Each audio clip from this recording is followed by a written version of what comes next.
Testing, 1, 2, 3. So I hope the sound works on this. I made a little bit of this earlier, but the sound was so bad that I just had to redo it again. So it's probably a good thing my thoughts went really together then.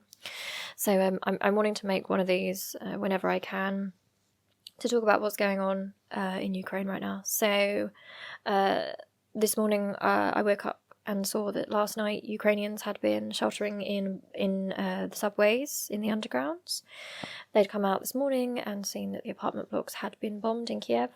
There are people from Ukraine trying to flee, so there's kind of gridlock. I honestly don't know why this keeps cutting out, but the people of Ukraine have been told to stay put. Many are trying to get out of Ukraine. A very worrying... I saw this morning and it really worried me. And it's been confirmed online that this is a real thing. So the president of Ukraine is saying that men aged 18 to 60 must remain in Ukraine. They must say goodbye to their wives and their daughters and their sisters, and they must remain, presumably to fight. And I was horrified by this. I think it's wicked. I think that I always have opposed conscription anyway. I don't think that you can ever force somebody to fight, to be in a war. And you know, this was an issue that came up a long time ago, you know, with the feminist movement, etc. I've always been anti-conscription because why should it be? Why is it? Why should young men do this? You know, not just young men, but men from 18 to 60. It bothers me very much. My best friend in my life is my brother. And if that was happening in our country, he'd fall into that group. And I don't think it's acceptable, you know. It broke my heart today seeing that, and some people are already presenting it as heroic, and it doesn't take away from the heroic people that are staying. It doesn't take away from that, but also I really, really despise that idea that you must stay and fight to be patriotic, to be good, to fight against injustice. There are other ways to fight injustice. Nobody should be forced to do that, and it bothered me because I know it sounds silly me talking about this now where we are quite safe, but the requirement that men should do that is wrong. It's incredibly wrong. I don't even know what people think about that, but I think it's wrong. I oppose that very, very strongly. And are men lesser? Must you die for a country? Must you prove how much of a man you are and how much you care about your country by fighting physically? I understand, you know, when they were asking for people to fight that had training and who would go themselves because they wanted to, because they believed in it. But to force these people to stay, I can't imagine the trauma for those men and also for their families. So that was something I saw which just absolutely horrified me this morning, which I thought must be wrong, but it was right. I saw the Ukrainian president talking about he thought he was going to be a threat. He thought he was going to be a target. Target number 1 for Vladimir Putin, and his family were the second. He wouldn't reveal where his family were. He's obviously very afraid for them. We also had a press conference being given by a spokesperson for Vladimir Putin. I can't remember his exact role, and we began to hear Putin's line here in what he is using to justify this. And this is a complex situation, I think, for people like me who are skeptical of NATO. I'm anti-NATO, I'm pro-nuclear disarmament, I'm against militarism, I'm anti-war, although not as a last case scenario, and I'm certainly not against anyone defending themselves from oppression or invasion. I'm certainly not against any of that. But I am against the idea of war and the industry of war. The money that you know, people that make money from war are probably some of the most wicked people in this world. You know, if your industry is war, you make money from that. It's unfortunate to think about, but there are those people out there, you know, from death, from suffering, and they will actively act against diplomacy for contracts, for money, because they make weapons or they make contracts through weapons and they do deals. And we are all, to them, it's not morality, you know, it's not about Putin, it's not about what he's doing to people, it's not about the Ukrainians, it's not about us, it's certainly not about us. It's just about the money they can make. Conflict is a big business. War is a big business.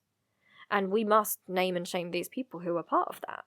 Because until we acknowledge that that's what's going on, we're going to have this endless cycle of war and this endless conditioning that you must do your patriotic duty and fight, without acknowledging that actually many of these wars and fights have not been for justice in a long time. I'm not saying that being anti-Putin now is the wrong thing to do. I think it is right to be anti-Putin. But what I have been thinking about a lot is, after seeing what their reasoning for what they're doing is, which I don't believe, by the way, it's obviously spin, as all governments do. We have done it in the past, in our occupations, in our invasions. The US has. The West does this, and Russia's now doing it too. And he's saying that they are going into Ukraine because they are freeing the Ukrainian people from Nazis. So, of course, in order to restore democracy, they must invade and bomb their way to it. Of course, the only way to democracy is to bomb your way through it, and to wade through bodies, and take over, and therefore democracy is restored. Calm down, Daenerys Targaryen. And I was thinking about this, and I was thinking about how blatant this is. I will say that I do think that there is one point that I do agree with the Russians on, not in any way to excuse invasion or any of this behaviour. The only thing I will say is I am sceptical of NATO. I'm sceptical of the US's relationship with Russia, how this is mostly a power play for them, and I think Ukraine and the people of Ukraine are suffering because of that. Because I do think there has been an attempt at a NATO expansion. I think that the only thing I don't agree with very much that Vladimir Putin says he is against pretty much everything I am. He's anti-LGBT, he's a dictator, he's anti pretty much everything I stand for. The only thing I will say is that he pointed out that if the US or us was surrounded by countries that were being armed with nuclear weapons, that were in alliances with people that we didn't get along with, I think we would have a problem with it too. I do think that's a good point. Certainly does not excuse any of what he's up to. And the reason I say that, I already know people, you're pro-Putin. I'm not. What I'm saying is that these people and these movements, and we've seen this across the world, and we see this to this day, they use these languages, they use progressive language. Look at the radicalization of people, for example. This is how they radicalize. Because they'll use the hypocrisy of the West. It's true. We are, in many ways, we are hypocrites. No excuse for Putin to go and do this, but it allows him to use this fantasy and to live this fantasy. Present himself as, I'm just like the global police. I'm going in because it's the right thing to do. I'm going to invade this country. People are going to be fleeing. People are going to be dying. I'm doing it because it's the right thing to do. And in some regard, I look at us and I look at our actions in the Middle East and our actions in history that we still haven't reckoned with. We still won't most people even admit that they were terribly wrong and that they have destabilized regions and created so much of the conflict of today. He is able to hold that and say, well, you guys do it, so it's not all right when I do it. It's that, isn't it? And it gives him that opportunity. It doesn't give him any right to do anything, but what I'm saying is it's complicated. Because if you put that to people, that particular argument is correct. His actions and behaviour are very wrong, and this is what they do. They will always, and we have done this as well, think about the British Empire, because this empire building, colonialism, invasion, all this, it's all from the same playbook. We understand what Putin's doing, and no one wants to talk about this. We understand what he's doing because it's pretty much us, isn't it? We know none of this is about people or morality, and he's saying he's sending in peacekeepers and he's trying to create peace.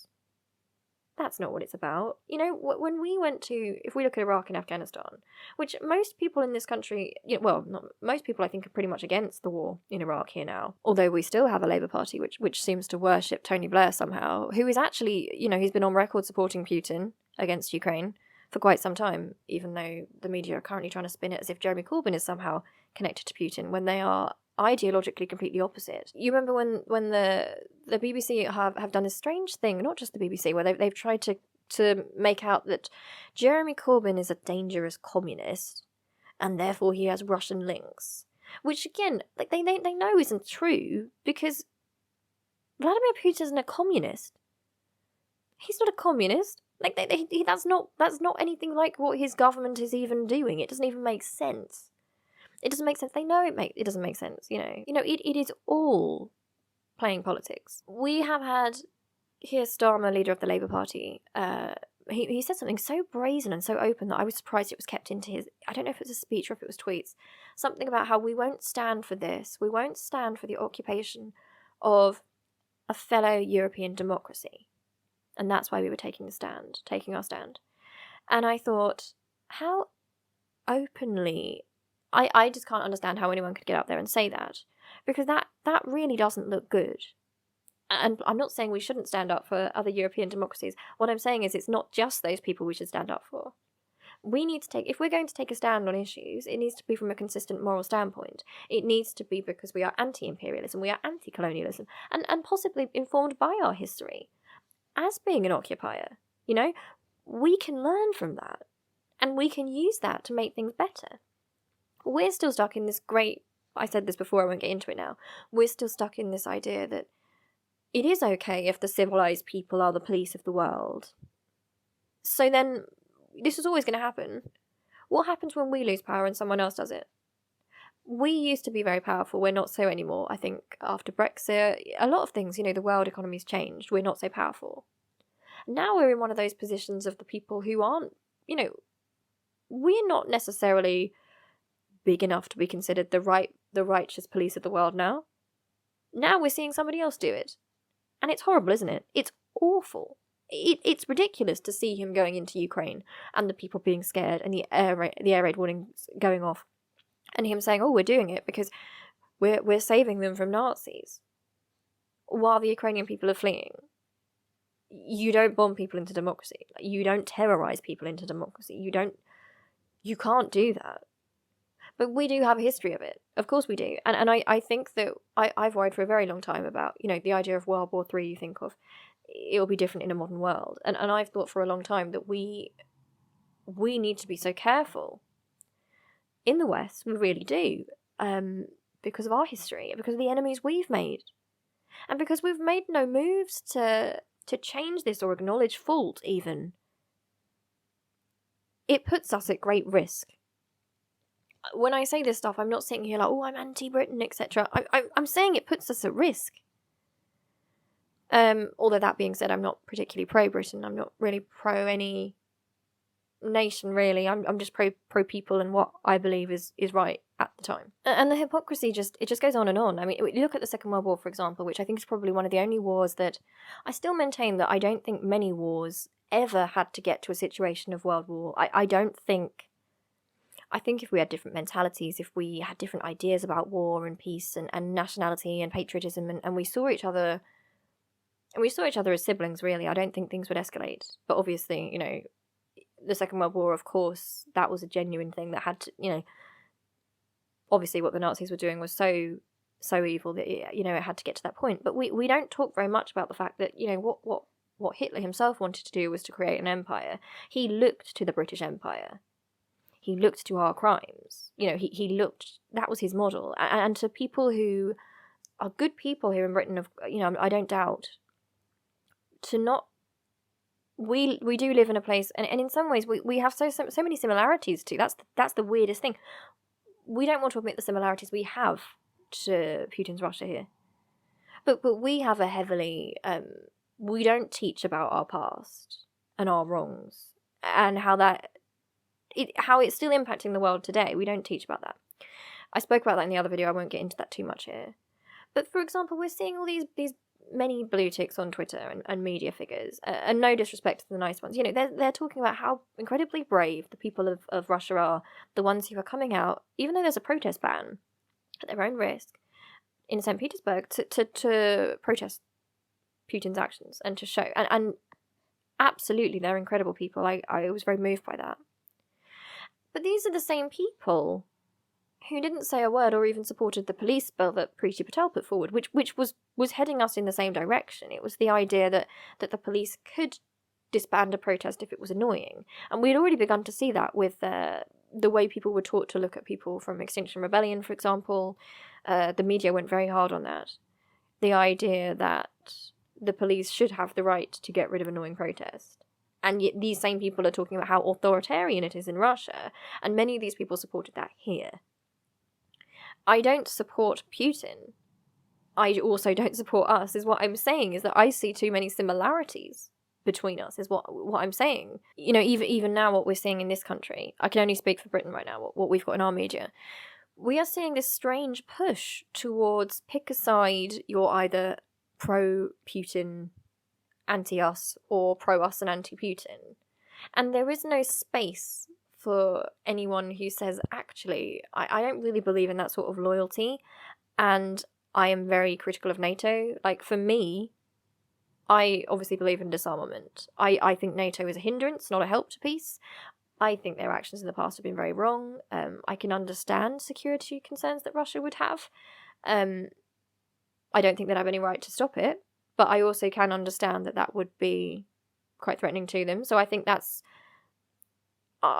they say, oh, how can you at this point now criticise NATO when we need it so much? What do you mean we need it so much? What do you mean we need it so much? Isn't that... I don't get that. In what way is NATO currently helping us? You know, Ukraine is our ally right now. We've all said that. And we have nuclear weapons. And all these people talking big, like, oh, you know, go really hard, tell him what we're going to do. Threaten him with it. And it's... Do you people know what you're... Do you think about what you are advocating here? In your moment of warmongering and bloodlust? Like, are you considering what's going on? We've had Putin here make a veiled threat about people who go against him are going to suffer in a way that they have never before experienced. That's an immediate feeling as well. He said something about immediately knowing the consequences. And what's the solution here? You know, because either our defensive weapons, so-called, I would be doing a quotation mark there, but I can't because I have to hold my hand on my laptop, otherwise the fan makes a really loud noise. I don't know why. But either they are obsolete and useless, and they're just performative, that we've spent all this money on it, and essentially what are we going to do? There's two options, aren't there? Because what, we're going to use it? Why? Like, are you seriously telling me that in this day and age, I mean, I would argue in the past as well, it would be appropriate or okay for us to use a nuclear weapon to kill innocent people in Russia? And that's where this is leading to. I don't care if, you know, people like me who talk anti-war, and I believe anti-war in my heart, they say, oh, you're a coward, or oh, you're not realistic. And all I say is, it's never the rich and powerful who suffer in war, it's always the innocent people. Anything to stop that from happening. I don't care if I don't look patriotic. I don't want nuclear weapons being waved around as threats. I don't want anyone at risk of that going on because of power games that our leaders and governments are having. And I do believe that's what this is. And I think Ukraine is a casualty of this situation. And just talking about how sick this really is. We talk about Putin being tyrannical, which he is. And how awful he is. From what standpoint do we make that? You know, I don't disagree with that. But what are we doing here? We had, I think it was about 26 MPs in the Labour Party who signed a petition, an open letter that was written before Russia invaded Ukraine. And it said that it was critical of NATO, it supported disarmament, diplomacy, de-escalation, the right to the Ukrainians to identify, to self-identify, and also to address Russian security concerns. And obviously since then we've had a change in circumstances because Russia's invaded. And they were pressured by... Boris Johnson told Keir Starmer, leader of the opposition, that he must remove the whip from them or get them to take the statement down, take their signatures off it. And that's what's happened. So they were pressured into taking their signatures off it. In this strange move that's now going on in this country, which is actually being weaponized by people very much like Putin themselves, awfully enough, which is to make us all think one thing, to get rid of critical thought, to make us you're for us or against us. If you're not patriotic, you're a traitor. That's dangerous, and that is authoritarian. We've got to a point where being anti-war is something that they can threaten you with removing the whip for. That's where we're at. And we sit there and we talk about how bad Putin is, and he is. He is that bad. What are we talking about? What is America talking about? It doesn't make sense. I know I spoke in my last video about Palestine as well, but it applies so much all over the world. It's so blatant to me. We don't... Surely the reason why we must help now is because we oppose occupation. We oppose colonisation. Because it's wrong. Because innocent people are dying. Because no one has the right to bomb a country to democracy. Because that's what they believe is right. But that's not what we believe. That's not why we're doing it. Clearly that's not why we're doing it, because we do it ourselves all the time. And I honestly think that, if we wanted to help Ukraine, this is the problem here, I find. We've already been so conditioned here to be anti-refugee, anti-asylum seeker. Oh, there's not enough to go round, let alone for us, let alone anyone else, when really there's plenty to go round at the top. We all know that. And I would say that, the current Labour Party and the current Tory Party are both deep in that. They're both deep in that mindset, and that they tried to destroy anyone who tried to expose that mindset, because, that's the level of risk that those ideas have to those sort of people. But we know that there are people fleeing from Ukraine right now, trying to get out. I hope that there'll be some sort of change and that the men can get out as well, because I don't see why on earth they shouldn't. Why are we not saying, okay, so we are your allies here, and we can see that you're scared and you're in trouble. Don't worry, we're going to take some of you, all of us in Europe, all of us NATO countries, don't worry. We're going to take a certain amount of you guys, and hopefully this will be alright and you can go back, and we're going to look out for you. I haven't heard that of you. And how do you think people in this country are going to react? Because we've already been conditioned, remember. We've been conditioned for a long time. We've been primed to think, there's not enough to go around, and they're all dangerous people seeking asylum here. I know that usually applies to people who are people of colour, people from the Middle East, etc. But, there is a lot of also there's xenophobia here, let's not forget. So the racism in this country has evolved to a point where it's not necessarily about your skin colour only. We've got also the issues of xenophobia, fear of the other, infiltrating here somehow. What do you think the general people in this country are going to do? What do you honestly think this government's going to... The Labour Party and the Tory Party are both trying to back stricter controls on immigration. Both of them. Which is an absolute joke when you think about the reason a lot of people are coming here is a direct result of our actions. We've had a hand in. And don't we have a duty to each other anyway as human beings, surely, But that's not what we're offering. And if we did offer that, they wouldn't do it because it wouldn't be popular. What they want is posturing, it's all posturing. It's all posturing. It's not about justice. All these things I'm hearing them say, which I do agree with. I'm hearing Tories and Labour saying things about we're anti-occupation, we are anti-invasion, you can't bomb your way to democracy. This is a lie. It's using the language of being progressive to commit a great evil. You are not a saviour helping these people. You are the monster of this story. They say that, but they have no... It's insane. They can't apply that to us now and our history. And today, even now, what are they focused on? They're focused on smearing and attacking the left-wing people and anti-war people in this country as traitors. Right? This is why we talk about what an absolute total... while we talk about how awful Putin is. It's a move to be, either you're a patriot or you're a traitor. And I've seen people from the centre talking about, we need to update our treason laws.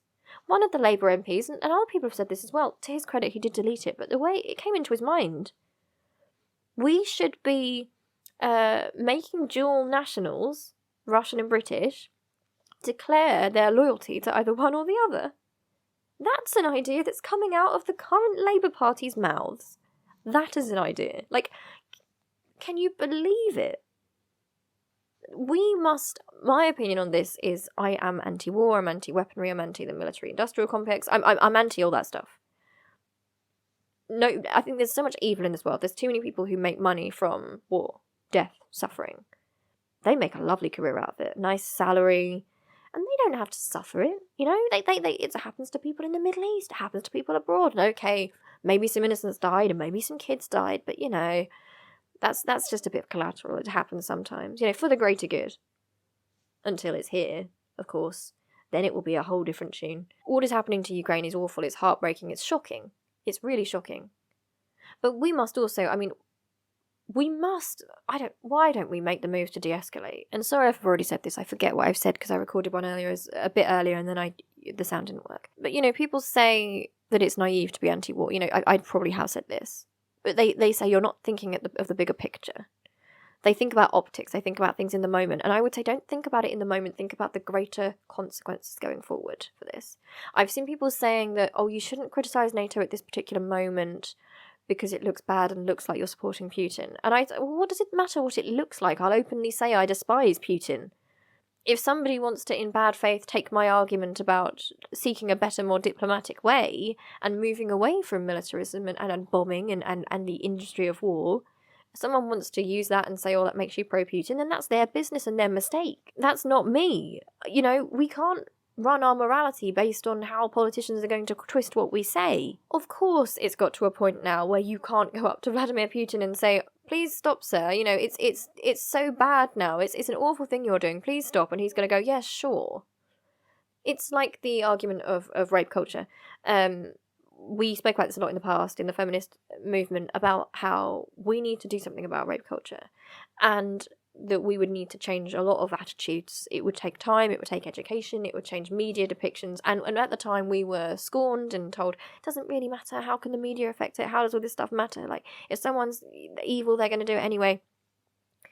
And what they didn't, it was a similar thing. The argument was there that I don't think people understand. They either don't want to understand or they don't think deeply enough into it, is that these changes take time and an attitude change. So I think we are seeing a lot of change in attitudes already, really, in different aspects. And it wouldn't be, the idea of demilitarization and the idea of peace doesn't mean immediately suddenly saying, right, no more war, we're all stopping now, because obviously it's not realistic. But we have to make those moves. We have to change how we talk about war, how we think about war, how we think about each other. We do have to be rid, I think, of the idea of patriotism as anything other than love for our fellow beings. And even then, I would say, why more loyalty for those born close to you by an accident of birth? Why are we different? You know, we need to be more accepting of others. We need to accept our own flaws. We need to be big enough and brave enough. And I think it's our duty to do this in Britain, especially because of our history. It's more important we do this. We look back, we see the trouble that started, we trace it back, we say, look, we shouldn't have done this. This was bad because, and then we'd have a leg to stand on. At the moment, we don't. And I will not be coerced into a situation where, as many other on the left are, and some are caving, where it's you either are pro-Putin or you're pro-NATO. Because I am pro-neither of those things, and I won't be pro-either of those things. I don't care how that looks. I'm pro-people, I'm pro-human rights, I am pro the safety of innocent people, and the horrors of war, I don't think we can comprehend here because we've not had it. And even what we look at online, I don't think we can understand the struggle of war. And the trauma of you know, just the events of just yesterday. What's going on in Ukraine is going to be living in the minds of the Ukrainians for such a long time. For years, for generations, trauma that will be passed down.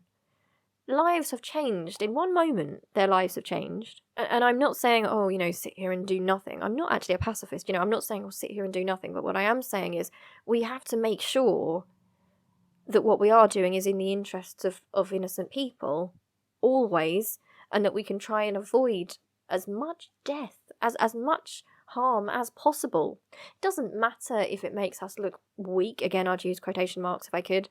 It doesn't matter. None of that stuff matters. None of this dick-waving matters. What matters is the people and their lives, and this is a very real, terrifying situation in Ukraine where they are actually requiring that men from 18 to 60 remain and fight. And these men could be our brothers and our fathers. It's a dark time in Europe generally, but also I think we are heading in a terrible direction right now. We are heading into a world of doublespeak. We're heading into a world where to oppose war makes you a traitor. It makes you, to be against harming your fellow human beings, makes you, in the minds of these people who know what they're doing, by the way, they know it's not true, it makes you into a danger, into some dreadful radical. What world, do we want to live in that world?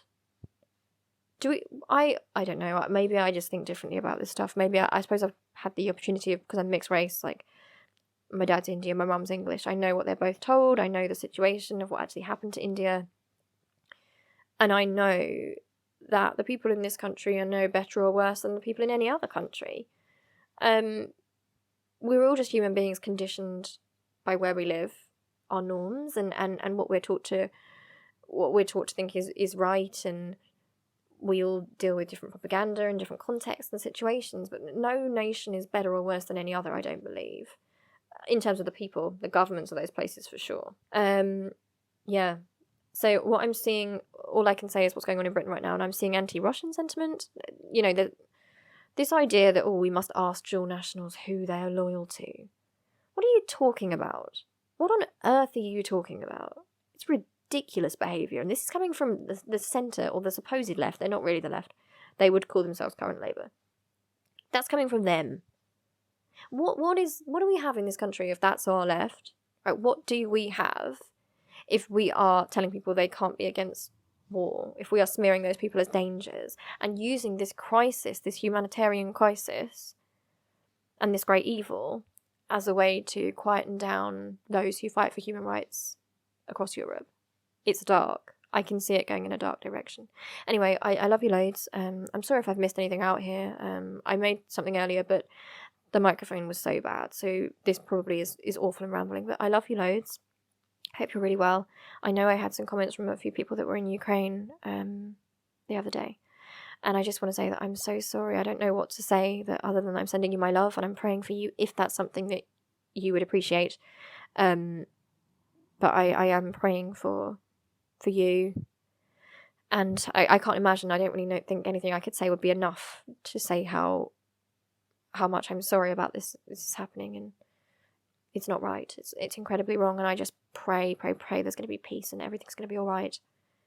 That's what matters most. What matters is that you're safe. Okay, I love you loads, and I'll see you really soon. Hopefully things will be better by next time I talk to you, but I don't know. I'm scared things are going to escalate further, but it's a dark path. Alright, I love you loads, and I'll see you really soon. Bye!